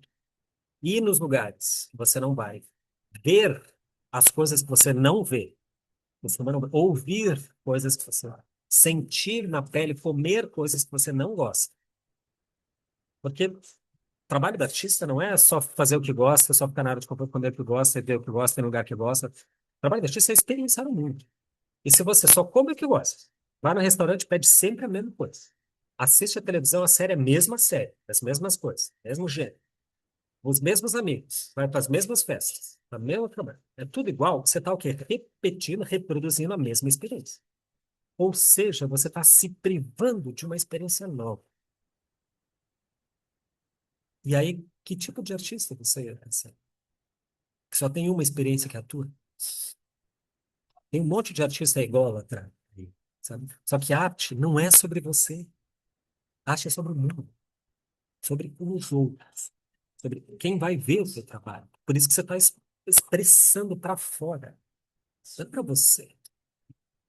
Eu vi uma palestra hoje o meu escritor preferido é o Gonçalo M. Tavares, que é um português, né? Ele deu uma palestra no Sesc Mariana dizendo assim: eu não entendo muito bem como é que você dá aula de oficina de escrita Ele dizia assim, alguém na plateia perguntou se ele ia dar aula de oficina de escrita, né? Ele disse, não, eu não entendo como dar aula de escrita. Como é que é? Você ensina a pessoa a segurar a caneta, ensina a escrever. Como que dá aula de escrita? Vai dizer assim, ó, se eu fosse dar aula de escrita, eu levaria pessoas para o parque. Levaria elas para fazer um passeio um lugar que nunca ninguém viu. Porque assim, se eu boto o ouvido onde todo mundo está botando o ouvido, eu não sou escritor, ele dizia. Se eu vejo o que todo mundo está vendo, eu não sou escritor. O artista, ele justamente precisa dar expressão à singularidade, ou seja, à estranheza. Se é singular, não é repetido. Se é singular, não é idêntico. Então, é o que está fora das identificações que vai nos fazer artista. É aí que estão as temáticas da arte. As identificações não são para o artista, são para a Anitta. A Anitta precisa de milhões de seguidores, etc. Mas se todo mundo gostar de Anitta, então tem algum problema na sociedade. Só tem um tipo de estímulo que está ativando o som, então é só aquela experiência que se ouve. Entende? A gente tem que ir em direção àquilo que a gente não gosta. Fruir e se permitir experienciar aquilo que não é agradável. Porque é assim que começou o conforto, né, gente? A gente está sentado assim, numa coisa assim, por quê? Porque um dia a gente estava de outro jeito. Daí nos forçaram a ficar sentado diante de uma coisa. Eles fizeram criança, vocês odiavam sentar.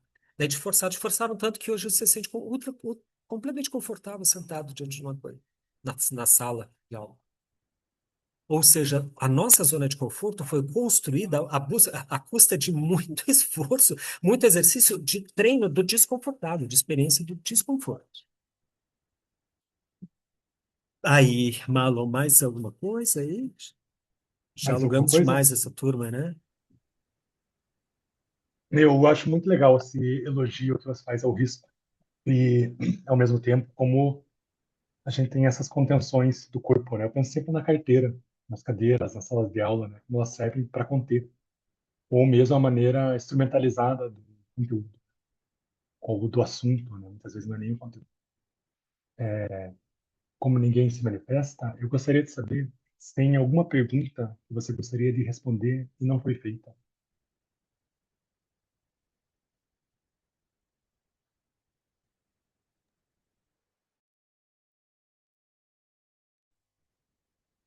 Gostaria de falar sobre a experiência psicodélica. É só isso que me interessa ultimamente e Então, ninguém me fale. pergunta porque né? Sabe o que me lembrou? Tem o Micos. O É, Micos, ele tem um livro. Você conhece o Micos? Ele é professor da conheço. Belas Artes? É, então, ele tem um É, livro de arte visionária. Acho que ele está na Universidade de é, Lisboa agora. pode escrever. Não, o Mecos é Além de uma banda entendido de ele. heavy metal extremo, né? É figuraça. É o Isso. Mecos. Não, assim, falando bem resumidamente, é porque eu tive recentemente uma experiência psicodélica que mudou completamente a minha existência, mas mudou de forma assim. Brutal. E a partir da experiência psicodélica, eu faço uso de psilocibina, sistemático há mais de 12 anos. Psilocibina, gente, é o famoso chá de cogumelo, mas eu faço com função terapêutica. Tá? Eu estou fazendo uma pós-graduação em psicoterapia assistida por psicodélicos, que é disso que se trata, né? E foi por conta dessas experiências que eu desenvolvi todo esse papo aqui que eu falei para vocês hoje, que eu tenho chamado assim de corpo sensor. Foi sacação insights durante a experiência psicodélica. Então mudou toda a minha concepção sobre arte, e isso se refletiu, claro, no meu trabalho, na minha produção estética, tanto plástica quanto escrita, né? E mudou minha vida completamente. Eu estou aqui hoje fazendo tudo isso por conta das experiências psicodélicas que eu tive. E começou por acaso, assim. Lá no podcast Desver eu falo um pouquinho de como começou, assim, por acaso, trem contato. Assim como por acaso, em janeiro desse ano, eu tive uma, uma, uma experiência de 6 gramas de psilocibina em Recife, que foi por acaso um acidente. O máximo que se toma é 2 gramas que eu tomo. Em janeiro eu tomei 6 lá em Recife. E foi, tem uma lenda, né, que diz assim que isso na minha adolescência se fala isso, né? Ah, fulano tomou um chá de cogumelo e nunca mais voltou. Um pouquinho é verdade. Porque não é que você fica pirado e enlouquece. Não, isso não existe, tá? Não, não existe. No histórico e na literatura não existe caso em que não se tenha voltado, que a pessoa enlouquecer com psicodélicos. Não existe. É lenda urbana. Mas o que tem aqui é uma transformação, uma experiência tão profunda que você não volta, senão você volta outro. Aquele Gustavo não existe mais. É sobre isso que eu tenho falado mais, assim, a relação entre estética e experiência do ponto de vista da psicodelia, se você tem estudado ultimamente. E as pessoas não perguntam porque, afinal, eu mesmo não consegui ainda produzir muita coisa em relação a isso, né? Não tive muito tempo. Mas agora eu Interessante. posso... Tem um monte de gente cheia de pergunta agora. Queria É, fazer... o Mikos falava da dificuldade dos artistas de trazer alguma coisa desses universos, desse, porque ele estudou vários níveis alternados de consciência com vários indutores, né? E a dificuldade era de traduzir e corporificar esses mundos que vinham. E a gente tem na arte, né? Tem uma série de artistas que trabalhavam com isso, com milanesa e com outras coisas também. Essa é uma puta Ao- questão, Malu. Você apontou bem. Não, acho que é isso aí mesmo. Como transformar isso numa metáfora comunicável, né? Vamos produzir arte sobre isso, que não seja uma arte também clichê. Descansa. Bom, alguém tem alguma pergunta? Eu acho que está chegando perto do almoço já. Já estamos aqui há um pouquinho mais de 2 horas. Eu acho que se você estiver satisfeito, a gente pode ir para o encerramento. Se tiver mais. Opa, chegou mais alguma coisa aqui. É um agradecimento, tá bom? Da Jéssica e ao CEART também. Agradecendo, como é bom ouvir sempre bom ouvir e aprender novos pontos de perspectiva.